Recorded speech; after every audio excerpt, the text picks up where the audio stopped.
اس سے اگر آپ ہٹو گے، آپ لگی ہیں میں تھوڑا سا 5 نمازوں کی جگہ ذرا 6-7 پڑھ لیتا ہوں، یا میرے بھی 50 نمازیں تھے میں ذرا ایک دن 50 پڑھ لیتا ہوں، دوسرے دن 5 پڑھ لیتا ہوں، بولے کبھی نہیں چلتا، نہیں، اجازت ہی نہیں۔ تو جب نبیوں کو اجازت نہیں ہے تو آج ہم امتی ہو کر کے دین کے اندر الٹا سیدھا کام کرنے کی کیسے اجازت ہوگی بھائی؟ نہ کوئی حکم معاف بھی ہوگا نہیں، اور نبی کی ذات سے اور پیدائش اور وفات سے کوئی حکم نہ تو چھوڑنا ہے نہ کوئی حکم نہ تو بڑھانا ہے۔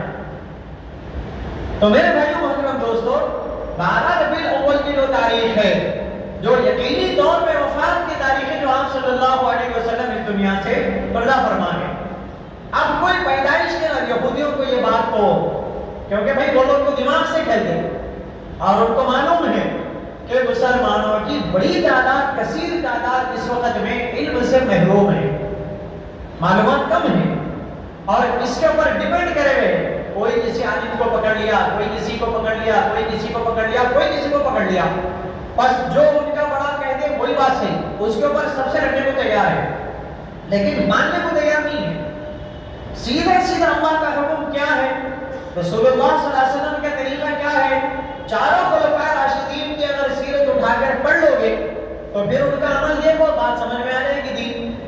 دین آسان ہے، ہم سمجھتے نہیں وہ درجے پہ جا کے، کیونکہ آج ہم لوگ سوچتے ہیں کہ بھائی ہم کو ایسا ہونا دین، سال میں ایک آدھ بار ہم کچھ کر لیں گے، وہ بھی انٹرٹینمنٹ کے نام پہ، اور 100% جنت ہونا، اور ہم بھٹکانے والے بیان بھی اسی کرتے ہیں۔ ہم جو ہے رسول کریم صلی اللہ علیہ وسلم کی سیرت کو اور میلاد کو جو ہے منانے والے نہیں ہیں، ماننے والے لوگ ہیں۔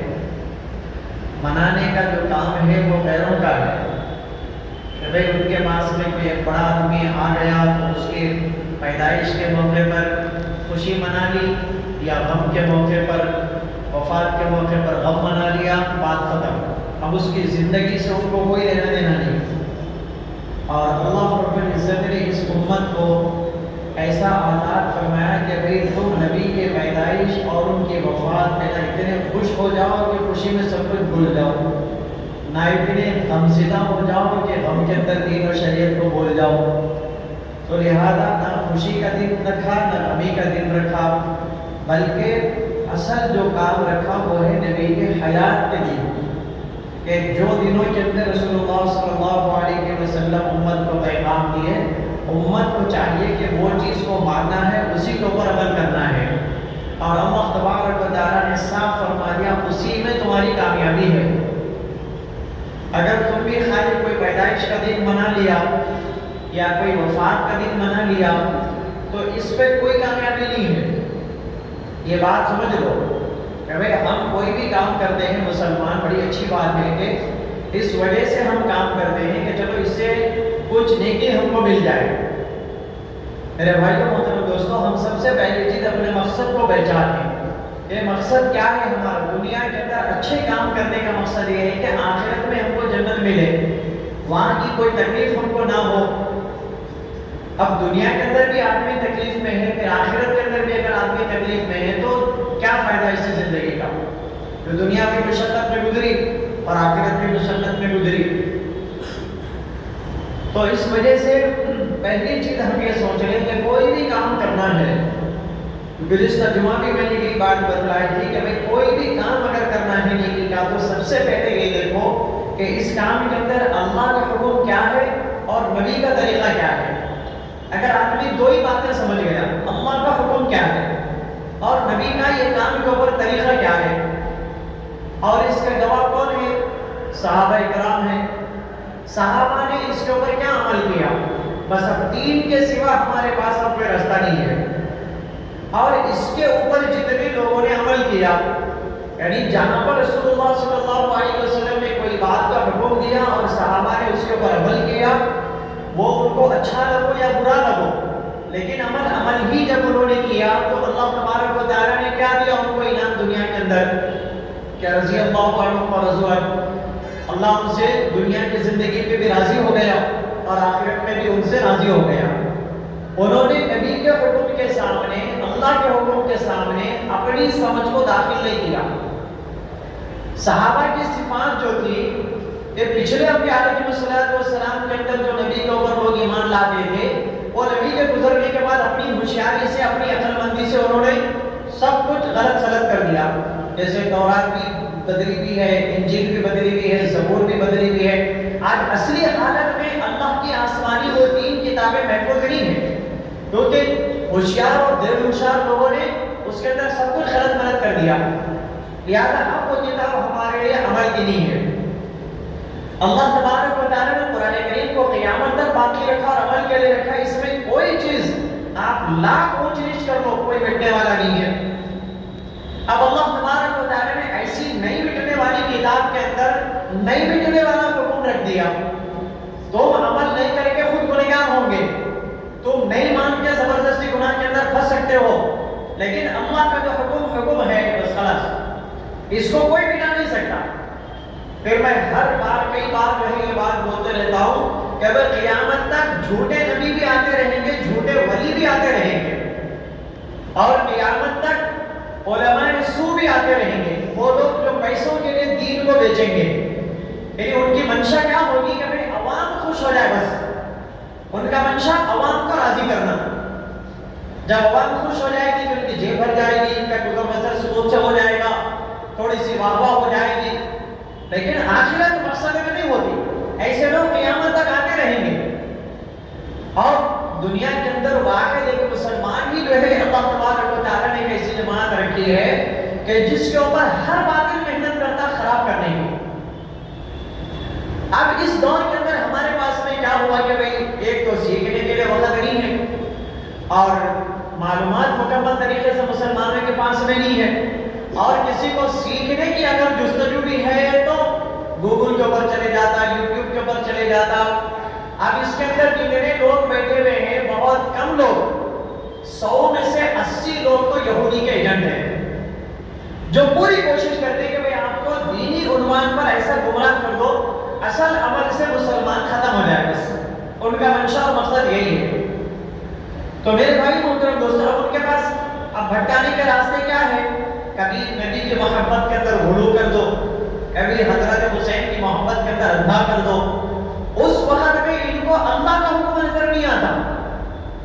میرے بھائی محترم دوستو، ہم تو نبی کو نہیں دیکھے، لیکن جو صحابہ جنہوں نے اللہ کے نبی صلی اللہ علیہ وسلم کے ساتھ جن کے دن رات گزرے، اور جنہوں نے رسول کریم صلی اللہ علیہ وسلم کی زبانی اللہ کا قرآن بھی سنا ہو، اللہ کے نبی کی باتیں بھی سنی ہو، اور آپ صلی اللہ علیہ وسلم کے چہرے انور بھی دیکھا ہو، وہ کتنے محبت میں پاگل نہیں تھے ہوں گے؟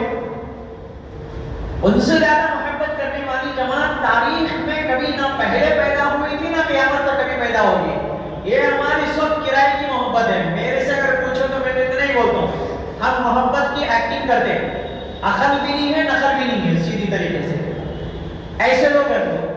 صحابہ نقل کرتے تھے عقل کے ساتھ، جیسے ہم لوگ مثال بھی دیتے نا بھائی نقل کے لیے بھی عقل کی ضرورت ہے. تو میرے بھائیو محترم دوستو، صحابہ کرام رضوان اللہ تعالی مجمعین کے سامنے اللہ کے نبی صلی اللہ علیہ وسلم اس دنیا سے پردہ فرما گئے. رسول کریم صلی اللہ علیہ وسلم کو انہوں نے جنازہ بھی پڑھا، پھر قبر کے اندر بھی اتارا، لیکن کوئی صحابی ایسے غم کے اندر بھی اللہ کا حکم نہیں چھوڑا.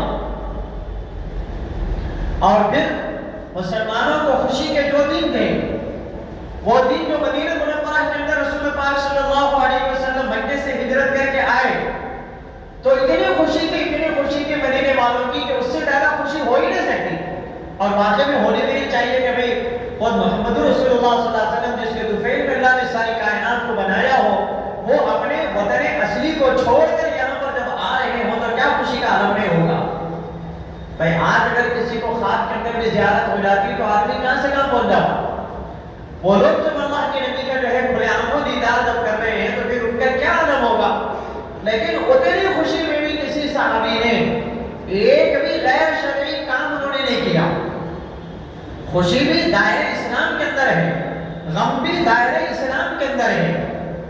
تو اب میرے بھائیو محترم دوستو، جو ربیع الاول کے مہینے کے اندر جیسے 12 ربیع الاول کی تاریخ کو جو ہے اختلافی، اس کے اندر بہت سارے اختلافات ہیں.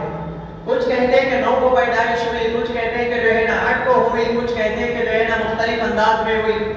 الگ الگ تاریخیں ہر ایک کے پاس مختلف ہے، لیکن یقینی بات ربیع الاول کے متعلق جو بات ربیع الاول کی ہے کہ وہ دن پیدائش کا یقینی طور پہ نہیں ہے، قیاس ہے بس، کچھ لوگوں کی رائے ہے اس پہ، لیکن وفات جو آپ صلی اللہ علیہ وسلم کی ہے وہ یقینی ہے۔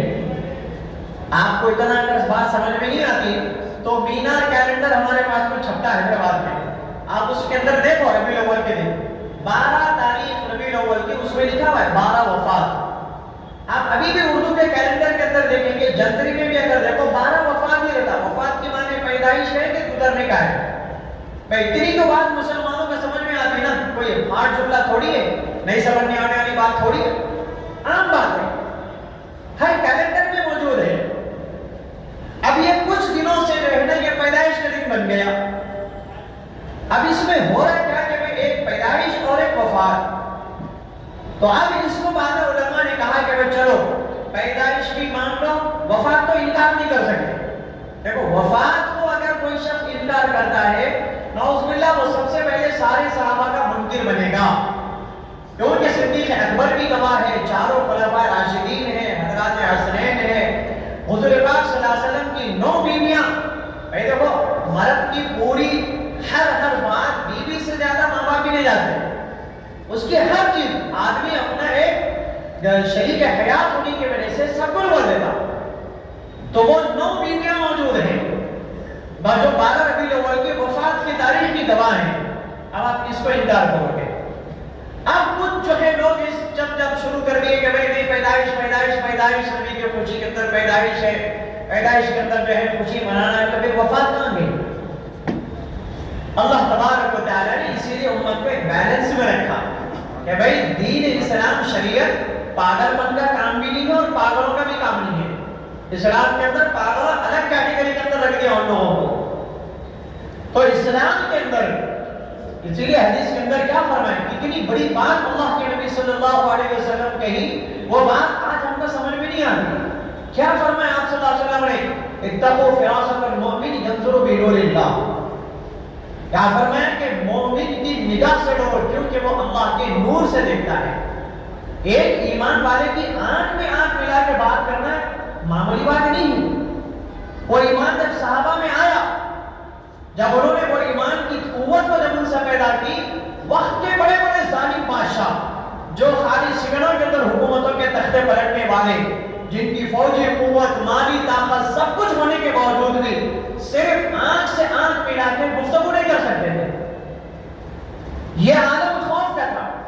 ہم کو اللہ کے نبی صلی اللہ علیہ وسلم نے یہ لیول پہ پہنچایا کہ بھئی تم یہ لیول کے آدمی ہیں، تم ایسا نہیں کہ کوئی اہل غیر تمہیں پاؤں کے اندر ڈال کے روک دے، تم اتنے گرے ہوئے نہیں ہیں۔ مجبوری یہ ہے ہم لوگ آج وقت نہیں دیتے، صحیح بات سمجھتے نہیں جس وجہ سے گر گئے۔ تو میرے بھائیو محترم دوستو، ہم یہ لیول کے لوگ ہیں، آج ہمارا لیول کیا ہو گیا؟ ہر اہل غیر نتو غیر سب کھیل رہا ہمارے ساتھ، کیونکہ ہم نے دین اسلام کے اندر بیلنس جو تھا نا وہ ختم کر دیا۔ ہم بھی غیروں کی شفاعت اختیار کرنے والے بن گئے، جبکہ اللہ کے نبی صلی اللہ علیہ وسلم نے، میں نے کئی بار کہا کہ بھئی دوسرے چیزوں کی، دوسرے مذہب کی، خود یہاں تک کہ زندگی مثال بھی اللہ تبارک و تعالیٰ نے بیان کر دی۔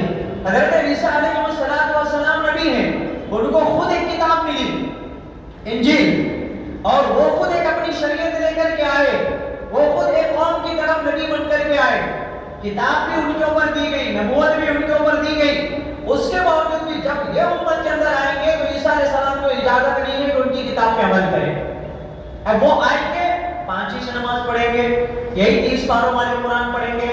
اگر حضرت عیسیٰ علیہ السلام کہے کہ بھئی نہیں میں بھی جو ہے نبی تھا، میرے بھی کچھ چلنا، تو اللہ تبارک و تعالیٰ نے اس امت کے اندر رسول پاک صلی اللہ علیہ وسلم کی امت میں ایسی طاقت رکھی، اس امت میں کوئی بھی نبی آ گیا تو وہ امت